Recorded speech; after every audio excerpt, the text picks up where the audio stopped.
Halo guys, balik lagi dengan saya Eris. Di video kali ini saya akan melanjutkan kelanjutan alur cerita manhwa yang berjudul Ultimate dari Segala Usia. Tapi sebelum lanjut ke videonya, alangkah baiknya bagi kalian yang belum menekan tombol subscribe, silahkan tekan tombol subscribe-nya terlebih dahulu agar kalian tidak ketinggalan update terbaru dari channel ini. Dan juga jika kalian ingin berdonasi, silahkan kalian klik link Saweria yang berada di deskripsi. Oke, kalau begitu tanpa lama-lama, mari kita mulai saja videonya.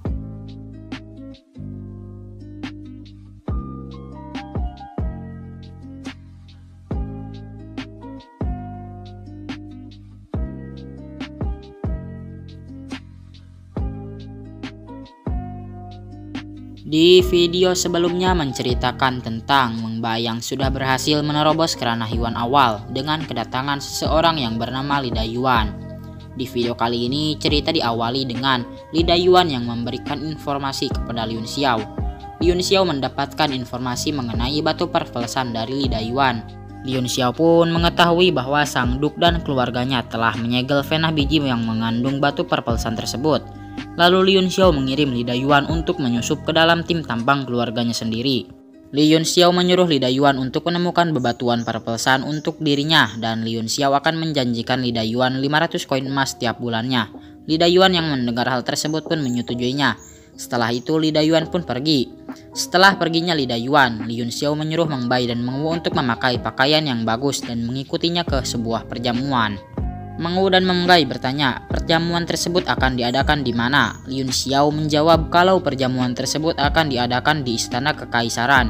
Meng Wu yang mendengar bahwa perjamuan akan diadakan di Istana Kekaisaran pun langsung membawa Liun Xiao dan Meng Bai ke sebuah toko pakaian. Tidak hanya membeli banyak pakaian, Meng Wu juga mencoba beberapa produk kecantikan seperti lipstik kertas. Liun Xiao dan Meng Bai yang mengikuti Meng Wu terus-menerus mulai merasa kecapean, sehingga Liun Xiao membuat sebuah alasan agar bisa pergi meninggalkan Meng Wu.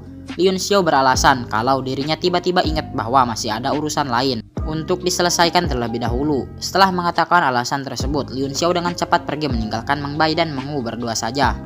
Dan sekarang Liun Xiao berada di tengah-tengah kota. Liun Xiao hanya menghabiskan waktunya seorang diri sambil memakan makanan yang sudah ia beli. Saat Liun Xiao sedang berjalan-jalan sambil memakan daging sapi, tiba-tiba seseorang yang memakai jubah datang dan memanggil nama Liun Xiao. Tapi orang itu tidak menyerang Liun Xiao dan hanya berniat untuk memancing Liun Xiao agar mengikutinya saja. Tetapi rencana orang itu malah gagal. Bukannya Liun Xiao yang terpancing untuk mengikutinya ke tempat yang sepi, tapi di sini malah Liun Xiao yang mengejar orang tersebut dan menangkapnya. Kemudian Liun Xiao membawa orang yang memakai jubah tersebut ke tempat yang sepi. Setelah sampai di tempat yang sepi, Liun Xiao melempar orang tersebut dan menanyakan ada urusan apa orang tersebut mencari dirinya. Tapi siapa sangka ternyata orang yang memakai jubah tersebut adalah staf keluarga Duk yang bernama Li Xian. Saat Li Xian membuka jubahnya, Liun Xiao langsung mengetahui kalau orang tersebut bernama Li Xian.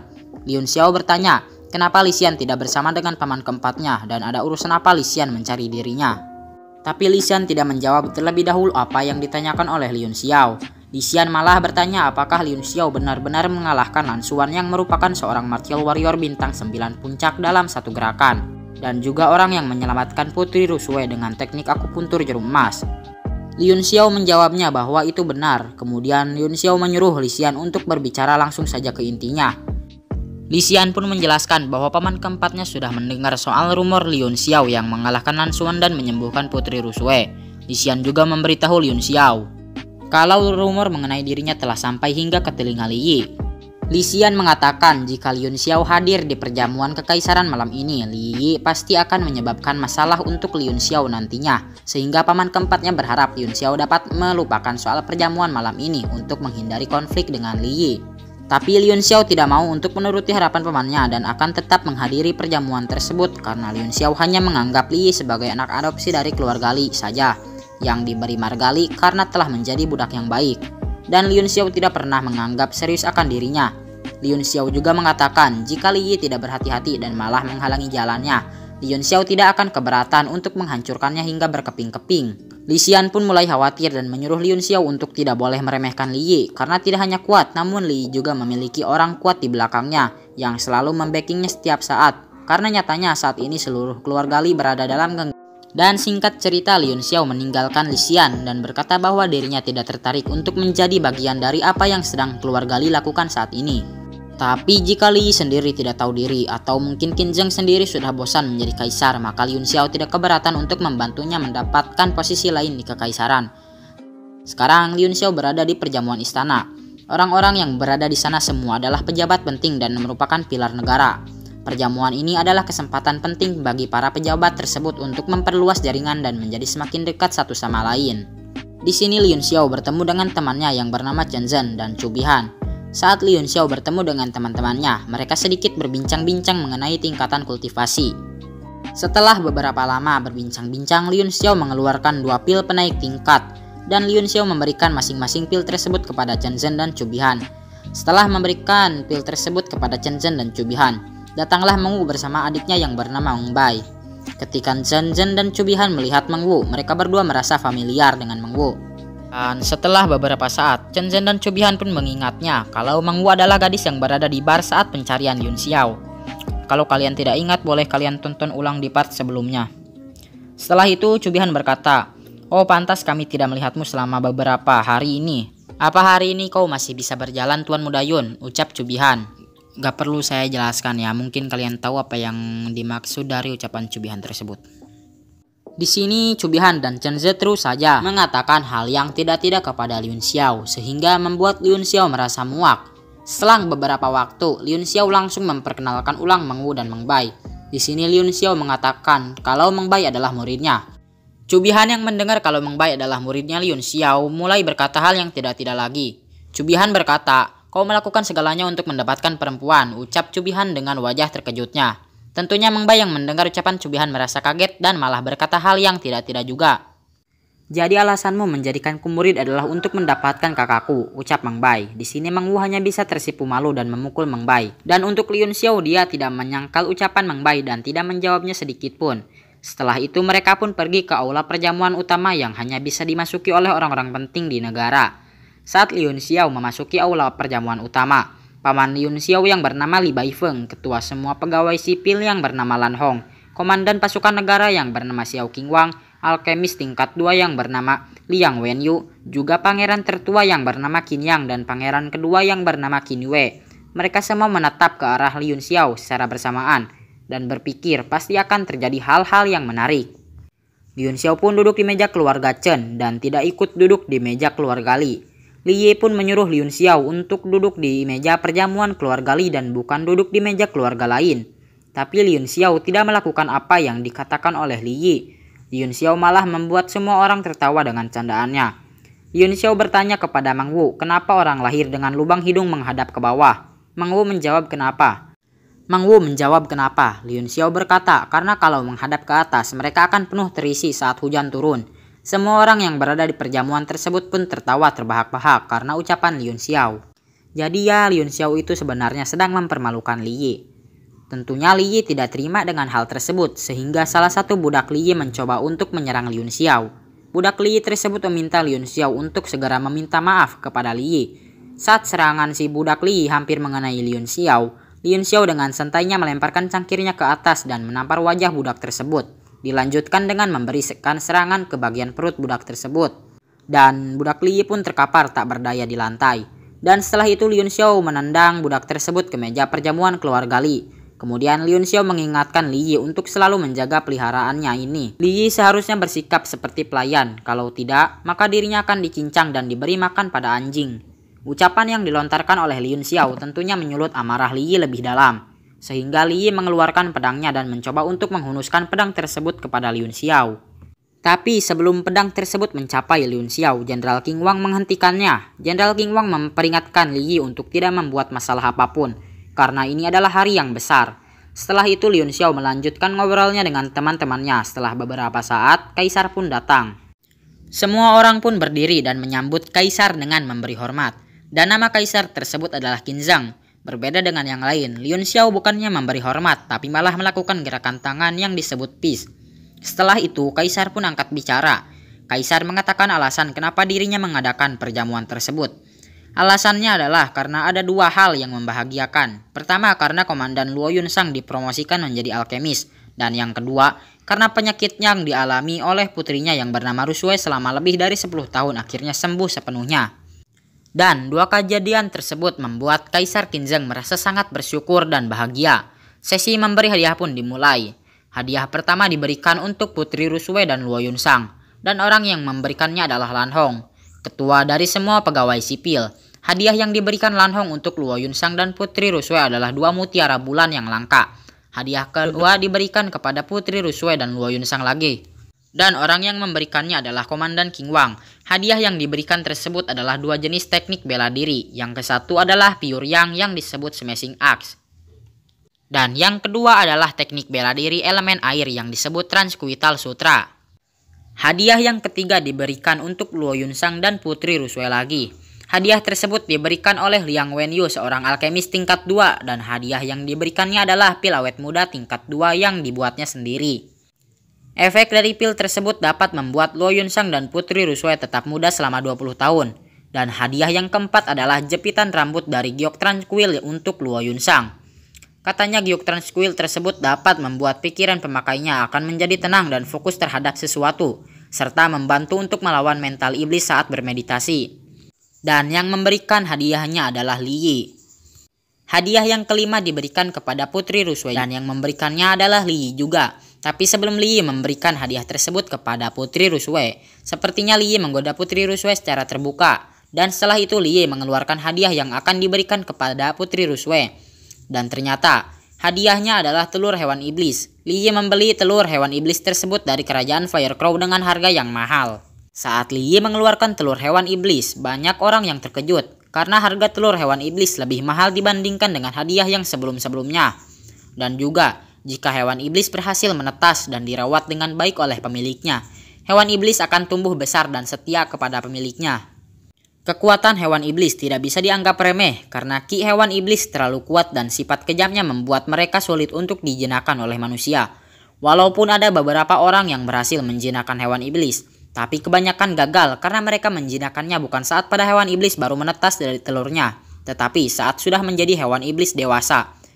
Jadi cara menjinakkannya agar 100% bisa dijinakkan hanya ada satu cara, yaitu ketika hewan iblis baru menetas dari telurnya. Di sini Putri Rusue senang dengan hadiah yang diberikan oleh Li Yi. Saat Putri Rusue berada dalam kesenangannya, Li Yunxiao angkat bicara. Apa gunanya telur mati? Apa itu untuk dimakan? Tapi kalau untuk dimakan, itu bau amis dan tidak bisa dimakan. Li Yi yang mendengar ucapan Li Yunxiao tentunya tidak terima. Li Yi menyuruh Li Yunxiao untuk berhenti bicara omong kosong. Karena harga telur hewan iblis dapat membeli ratusan bahkan ribuan orang seperti Li Yunxiao.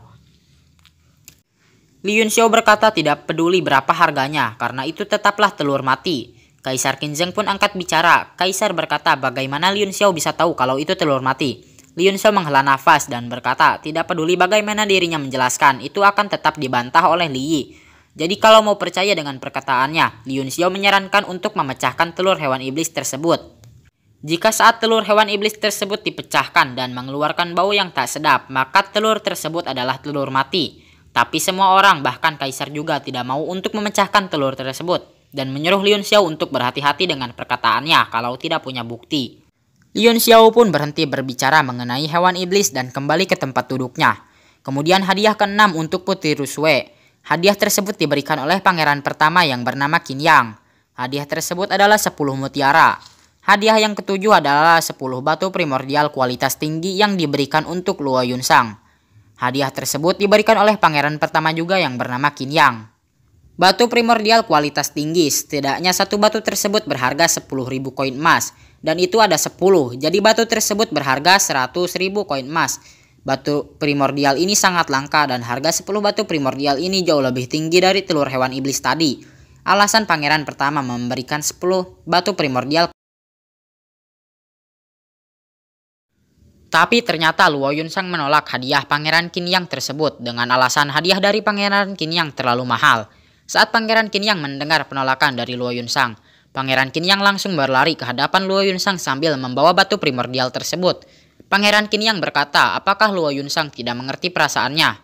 Setelah itu pangeran Qin Yang langsung melamar Luo Yunsang di hadapan publik. Tapi lamaran pangeran Qin Yang ditolak oleh Luo Yunsang. Luo Yunsang berkata, jika pangeran Qin Yang berbuat lancang lagi, maka jangan menyalahkan dirinya jika berbalik melawan pangeran Qin Yang. Kemudian Luo Yunsang berbalik untuk meninggalkan Pangeran Qinyang. Sesaat Luo Yunsang melangkahkan kakinya untuk pergi. Pangeran Qinyang berkata di Tianshui ini tidak ada seorang pun yang pantas untuk Luo Yunsang kecuali dirinya. Lalu Pangeran Qinyang bertanya, apa Luo Yunsang mencintai seseorang? Dan kalau iya, siapa dia? Pangeran Qinyang meminta Luo Yunsang untuk memberitahu siapa orang yang dicintainya tersebut. Pangeran Qinyang berencana akan melawan orang yang dicintai Luo Yunsang. Pangeran Qinyang berkata dirinya akan menyerah kalau orang yang dicintai oleh Luo Yunsang bisa mengalahkannya. Luo Yunsang yang mendengar ucapan Pangeran Qinyang berhenti melangkahkan kakinya dan berkata, kalau kau bertanya siapa dia, maka dengarkanlah aku. Luo Yunsang pun menceritakan masa lalunya di hadapan semua orang sambil menatap ke arah Liyun Xiao. Ketika 15 tahun lalu, saat Luo Yunsang cuma anak 5 tahun yang tidak mengenal cinta, Luo Yunsang selalu mengkultivasi dari hari ke hari di kuil Senxiao di puncak bersalju. Dirinya selalu berpikir seperti inilah hidupnya selamanya. Tapi ada yang terjadi ketika masternya sudah pulang dari sebuah perjalanan. Masternya Luo Yunsang yang bernama Hong Yan terlihat seperti orang lain. Setiap hari Hong Yan kehilangan kendali. Sebelumnya Hong Yan adalah orang yang ramah dan cantik. Tapi setelah itu dia menjadi kasar dan sentimental. Hong Yan selalu tidak puas dengan perkembangan murid-muridnya. Kemudian kehilangan kendali dengan para murid-muridnya. Bahkan Luo Yunsang murid kesayangannya tidak lepas dari hukuman. Sejak itu Luo Yunsang sering mendengar masternya menggertakkan giginya dan menyebutkan nama seseorang. Luo Yunsang pun mengetahui nama orang itu dan namanya adalah Gu Feiyang. Kemudian masternya Luo Yunsang mengadakan perkumpulan di kuil Senxiao. Hong Yan menjanjikan pil 95 terbaik tingkat 9 kepada orang-orang seperti Martial Sovereign Realm ke-9. Fukisui dan tentunya kepada Martial Sovereign Realm ke-9 lainnya. Hong Yan meminta bantuan mereka dan akan memberikan pil tersebut jika mereka mau membantu untuk mengalahkan Gu Feiyang. Mereka semua setuju dan merencanakan sesuatu untuk mengalahkan Gu Feiyang. Tiba-tiba ada seseorang berkata bahwa dirinya bisa mengalahkan Gu Feiyang sendirian karena dirinya sudah mengultivasi teknik yang sangat kuat. Dan orang tersebut adalah Martial Sovereign Realm ke-9 yang bernama Luan Junhao. Chen Feizhou pun bertanya teknik apa yang Luan Junhao pelajari sampai-sampai membuat dirinya percaya diri untuk menghadapi Gu Feiyang sendirian. Luan Junhao berkata kalau teknik yang dipelajarinya adalah The Great Gang Seal. Ketika nama The Great Gang Seal disebutkan, semua orang di sana terkejut seakan mereka semua tidak percaya. Luan Junhao hanya bisa menyombongkan dirinya. Dan setelah itu semua orang pun berkata dengan kepercayaan diri yang penuh bahwa mereka semua bisa mengalahkan Gu Feiyang. Saat mereka sedang berbincang-bincang dan menunggu kedatangan Gu Feiyang, Fukisui berkata mungkin Gu Feiyang tidak akan datang. Sovereign lain yang mendengar perkataan Fukisui tentunya membuat candaan dengan Gu Feiyang sebagai bahan candanya. Setelah beberapa lama, Gu Feiyang tidak kunjung datang. Mereka pun mulai kesal. Kemudian Hong Yan berkata kalau Gu Feiyang sudah datang. Martial Sovereign lain yang mendengar ucapan Hong Yan tentunya tidak percaya dan berkata jangan asal menebak. Hong Yan berkata bahwa dirinya tidak asal menebak karena angin di sini semakin kencang. Setelah mengatakan itu, awan dan angin pun naik dan membentuk sebuah telapak tangan dan bersiap untuk menghantam mereka semua yang berada di bawah. Dan ternyata itu adalah serangan milik Gu Feiyang untuk menghancurkan para Martial Sovereign Realm ke-9 yang berada di bawah sana. Para Martial Sovereign Realm ke-9 pun mencoba untuk melawan balik Gu Feiyang dengan serentak. Para Martial Sovereign Realm ke-9 menggunakan tekniknya masing-masing dan mencoba untuk menahan serangan Gu Feiyang. Tapi hal itu tidak berjalan dengan baik, karena para Martial Sovereign Realm ke-9 tersebut langsung dikalahkan oleh Gu Feiyang dalam sekali gerakan. Ketika Hong Yan melihat Gu Feiyang mengalahkan para Martial Sovereign Realm ke-9, Hong Yan terpana dengan kegagahan Gu Feiyang dan Hong Yan memuji ketampanannya Gu Feiyang. Dan pada saat itu Luo Yunsang melihat Gu Feiyang dan langsung jatuh cinta pada Gu Feiyang. Gu Feiyang yang berada di langit turun ke bawah berjalan menuruni awan yang membentuk tangga. Gu Feiyang bertanya, kenapa Hong Yan melakukan semua ini? Hong Yan menjawabnya sambil menangis bahwa di antara dirinya dengan Gu Feiyang akan ada yang mati hari ini. Gu Feiyang menjawab dengan tatapan dingin bahwa Hong Yan tidak sebanding dengan dirinya, bahkan 10 cacing tadi juga tidak sebanding dengan dirinya. Lalu Gu Feiyang berkata, lantas bagaimana caramu untuk membunuhku? Hong Yan memberitahu Gu Feiyang kalau dirinya cuma mengundang mereka untuk menghabiskan primordial ki milik Gu Feiyang. Dirinya tidak pernah menyangka mereka ternyata setidak berguna ini. Bahkan mereka tidak bisa menahan satu serangan Gu Feiyang. Kemudian Hong Yan meluncurkan sebuah sinyal ke atas. Murid-muridnya yang melihat pun langsung mengaktifkan formasi bintang ungu. Setelah murid-muridnya mengaktifkan formasi bintang ungu, Hongyan melakukan serangan terhadap Gu Feiyan. Dan pertarungan pun terjadi. Gu Feiyan mengeluarkan pedang miliknya yang berwarna emas. Gu Feiyan menggunakan pedang tersebut untuk melawan Hongyan. Di saat pertarungan itu terjadi, Luo Yunsang terus memandangi Gu Feiyan. Tidak lama, kemudian Luo Yunsang jatuh pingsan dan di saat Luo Yunsang terbangun dari pingsannya, disitulah ingatan Luo Yunsang berakhir. Luo Yunsang mendengar kalau masternya yang bernama Ku Hongyan sudah pergi mengultivasi di pengasingan. Dan semua saudara seperguruannya sudah pergi dan kembali ke puncak lain. Tidak ada siapapun lagi di puncak bersalju itu. Luo Yunsang pun memilih untuk pergi meninggalkan kuil Shenxiao dan berkelana ke seluruh daerah. Luo Yunsang sangat ingin melihat mata Gu Feiyan lagi. Dan waktu itu akhirnya Luo Yunsang tahu kalau masternya dikalahkan Gu Feiyan. Martial Sovereign Gu Feiyan mengalahkan 10 Martial Sovereign Realm ke-9 dengan sekali gerak. Mengalahkan Master Kuil Shenxiao, Ku Hongyan. Berita tersebut menyebar ke seluruh negeri dan menaikkan reputasinya sampai puncak. Tapi setelah itu datang berita kalau Gu Feiyan dikalahkan di Pegunungan Tiandang. Luo Yunsang yang mendengar berita tersebut hanya bisa menangis dan tidak percaya. Tapi pada akhirnya Luo Yunsang menerima hal tersebut. Luo Yunsang pun pergi dan sampai di negara Tianshui, kemudian menetap di Akademi Jialan. Karena di Akademi Jialan mereka memiliki patung Gu Feiyan yang paling megah di seluruh benua.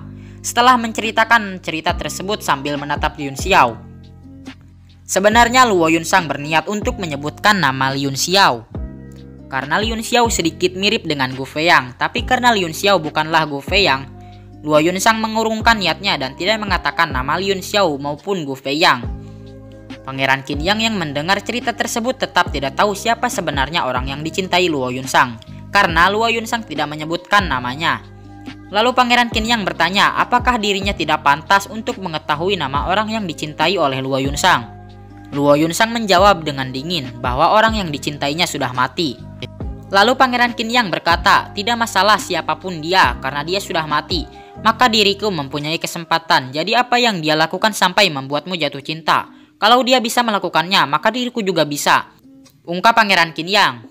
Luo Yunsang yang mendengar ucapan Pangeran Qingyang menjawab, kalau memang Pangeran Qingyang bisa melakukannya, maka dengarkanlah. Lalu Luo Yunsang menceritakan hal-hal yang sudah dilakukan oleh Gu Feiyan. Saat berada di dalam formasi bintang ungu, Gu Feiyan membuat sebuah senjata sihir super, menjadi alkemis tingkat 9 termuda di benua dan dipekerjakan sebagai tetua terhormat oleh markas besar Asosiasi Alkemis. Di kota Red Moon, Gu Feiyan mengambil alih kota dengan sebuah pedang untuk sebuah kecantikan dan mengalahkan salah satu dari 3 kekuatan benua. Di Laut Timur sejauh 8 mil, Gu Feiyan membantai semuanya demi seorang teman dan diperintahkan untuk dibunuh oleh semua raja lautan. Di alam suci, Gu Feiyan mengalahkan banyak figur kuat dan berada di peringkat ketiga papan kekuatan dan dijuluki sebagai penakluk Martial Sovereign. Saat di puncak bersalju, Gu Feiyan datang di atas awan dan mengalahkan 10 orang Martial Sovereign dengan sekali gerak. Dan bahkan wanita tercantik di dunia Master Ku Hongyan gagal untuk membuat Gu Feiyan mencintai dirinya. Setelah orang-orang mendengar hal-hal tersebut disebutkan oleh Luo Yunsang, semua orang akhirnya mengetahui kalau orang yang dicintainya dan dimaksud oleh Luo Yunsang adalah Gu Feiyan yang sudah lama menghilang. Luo Yunsang berjanji kepada Pangeran Qingyang kalau Pangeran Qingyang bisa mencapai walau cuma 1% dari apa yang sudah Gu Feiyan lakukan. Luo Yunsang berjanji akan menikah dengan Pangeran Qingyang. Kemudian Luo Yunsang meminta izin untuk pergi. Luo Yunsang pun pergi meninggalkan semua orang di acara perjamuan. Gu Feiyan yang berada di dalam tubuh Liun Xiao yang mengetahui kalau orang yang dicintai oleh Luo Yunsang adalah dirinya. Liun Xiao hanya bisa diam tercengang dan tak berkata apa-apa tentang kenyataan ini.